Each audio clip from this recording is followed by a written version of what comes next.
Hello everyone, আসসালামু আলাইকুম। Welcome to my channel Afrin creations. আজকে আমি আপনাদের তৈরি করে দেখাবো রমজানের স্পেশাল জিলাপি রেসিপি। খুব সহজভাবে এই রেসিপিটি তৈরি করে দেখানোর চেষ্টা করেছি, আশা করছি ভালো লাগবে। আর আমার এই জিলাপি রেসিপিটি 1 মাস ধরে সংরক্ষণ করেও রাখা যাবে। তো কথা না বাড়িয়ে মূল রান্নায় চলে যাচ্ছি। এখানে জিলাপিটি বানানোর জন্য প্রথমে আমি একটি আটার ডো বানিয়ে নিব।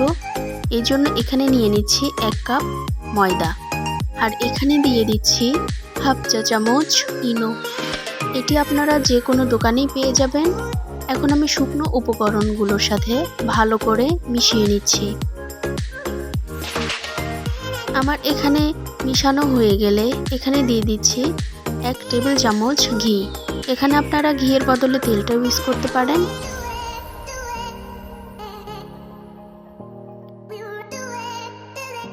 এখন আমি ভালো করে মিশিয়ে নিব। আমার মেশানো হয়ে গেলে এখানে অল্প অল্প করে পানি অ্যাড করব।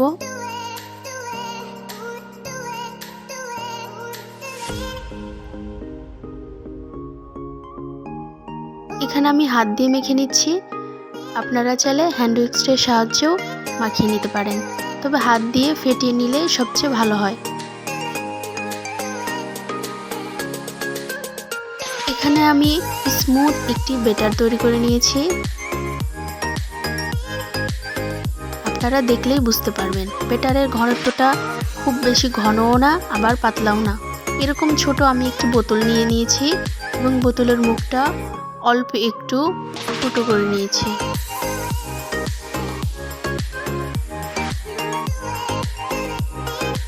এখানে একটি চামচের সাহায্যে অল্প অল্প করে বোতলের মধ্যে ভরে নিচ্ছি।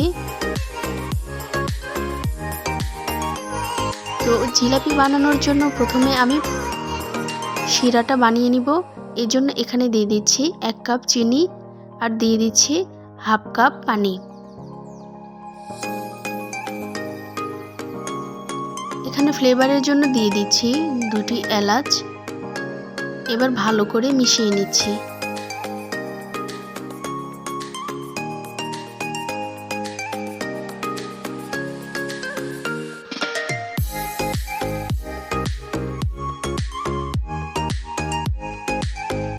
এখানে চিনিতে একটি বলক উঠে আসলে এখানে দিয়ে দিচ্ছি ফুড কালার। আপনারা চাইলে স্কিপ করতে পারেন, তবে কালারটা দিলে দেখতে ভালো লাগে। আমি খুব বেশি জাল করে নিব না, সামান্য কয়েকটি বলক উঠলেই নামিয়ে নিব। এখানে নামানোর আগে আমি লেবুর রস দিয়ে দিচ্ছি, যেন চিনির শিরাটা কোনোভাবেই জমে না যায়।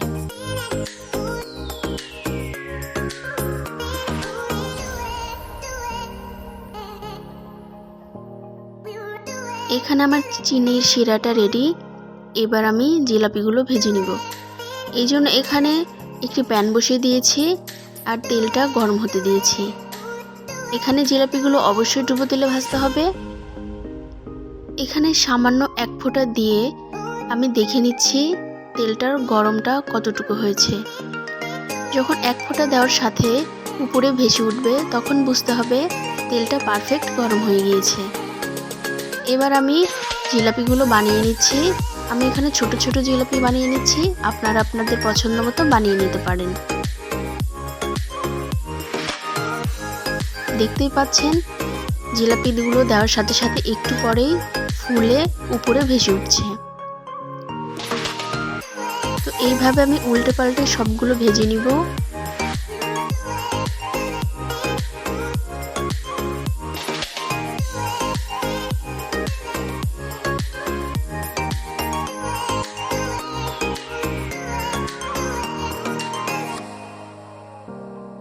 এখানে হালকা ব্রাউন কালার হলেই আমি নামিয়ে নিব। আপনারা আপনাদের পছন্দ মতো কালার হলে নামিয়ে নেবেন।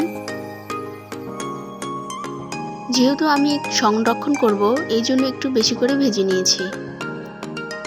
আমার সবগুলো ভাজা হয়ে গিয়েছে। এবার আমি তেল থেকে উঠিয়ে নিচ্ছি।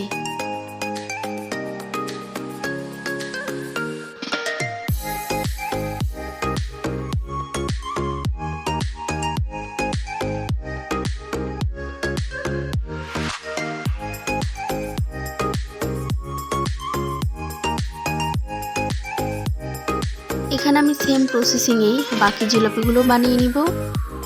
আপনারা একটু দেখলেই বুঝতে পারবেন কিভাবে বানানো হচ্ছে। এটি আসলে বলার কিছু নেই, আপনারা দেখলেই বুঝতে পারবেন। ভিডিওর মাঝে একটি কথা বলি, আমার ভিডিওটি যদি আপনাদের ভালো লাগে বা কোনো উপকারে আসে তাহলে একটি লাইক দিতে পারেন। তো সবগুলো আমি এইভাবে ভেজে নিয়েছি। এখন এরকম গরম থাকা অবস্থাতেই আর শিরাটাও হালকা গরম থাকতে হবে। তো আমি সরাসরি শিরার মধ্যে দিয়ে দিচ্ছি। এখানে শিরার মধ্যে দিয়ে বেশিক্ষণ রাখবো না, শুধু উল্টে পাল্টেই তুলে নিব।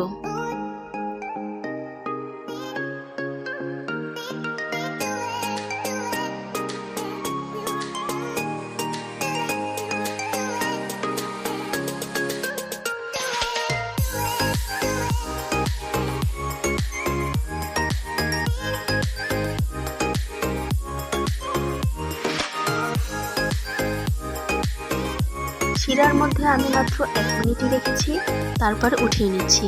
তো দেখতেই পাচ্ছেন কতটা লোভনীয় লাগছে। এবার বাকি জিলাপিগুলো আমি সংরক্ষণ করব। এগুলো আমি বয়ামে রেখে দিব। যখন ইচ্ছে তখন চিনি শিরা বানিয়ে সেখানে ডুবিয়ে নিলেই হয়ে গেল। তো সবাই ভালো থাকবেন, সুস্থ থাকবেন। আসসালামু আলাইকুম।